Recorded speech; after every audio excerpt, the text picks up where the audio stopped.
Well, along California's 250-mile San Joaquin Valley, residents have unknowingly been drinking water contaminated with harmful levels of uranium. RT correspondent Brigida Santos joins me from our studio in Los Angeles with more. Brigida, 250-mile-long span. How many people have been drinking this contaminated water? So, Simone, the US Geological Survey found that 1 in 4 private wells and 1 in 10 public water supplies have been contaminated with levels of uranium that exceed the federal and state safety standards.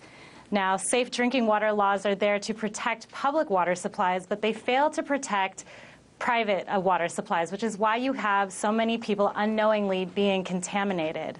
Earlier today, I spoke to Miranda Fram, a supervisor chemist at the US Geological Survey in Sacramento, to find out exactly what those regulations are, those standards. Here's what she told me.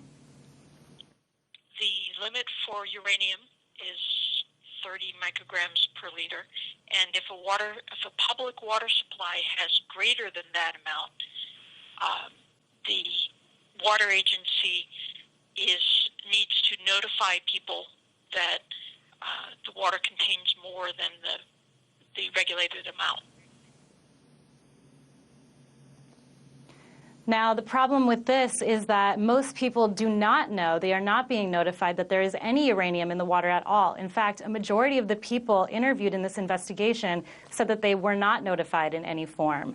Now, keep in mind, the San Joaquin Valley does have a large population of Spanish-only speaking residents. And so if notices are posted to their doors, they have no way of translating this information and actually understanding it. So there have also not been any public health campaigns to warn the general public in the areas that are affected about this issue.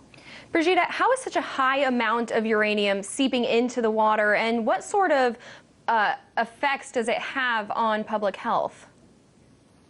So we've seen a large level of uranium seep into the drinking water increase in the past 150 years, and this is mainly due to the fact that the agriculture and farming industries have grown exponentially. Now, basically, when snow melts, it carries down with it naturally occurring uranium sediment into the flatlands where groundwater is pumped to irrigate crops.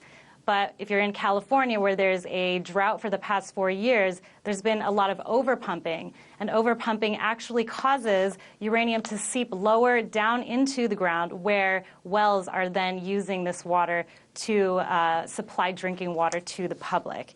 Some of the problems that this can cause are kidney damage, genetic damage, various forms of cancer, and reproductive harm.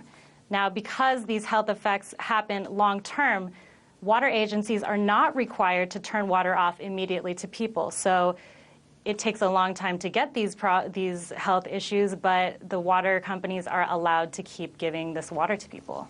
But Brigida, now that they know the amount that's in the water, who is cleaning it up? So some people are taking it upon themselves to clean it up, but it does come at a very high cost. One of the examples the study provided came out of Westport Elementary School, which is just outside of the farming hub in Modesto. So the waters in the school system is one of 10 in the region that contains its own uranium removal facility, and it costs the school about $65,000. Now, these systems can go upward of $1 million, so it's not something that people are being able to fund on their own. The county provides a little bit of help, but not much. It says that, because this is a long-term problem, they're not really worried about handling it at the moment, but they will in the future. Once the uranium is removed, it is then sent to be processed into nuclear fuels. Very interesting. RT correspondent Brigida Santos from our Los Angeles studio.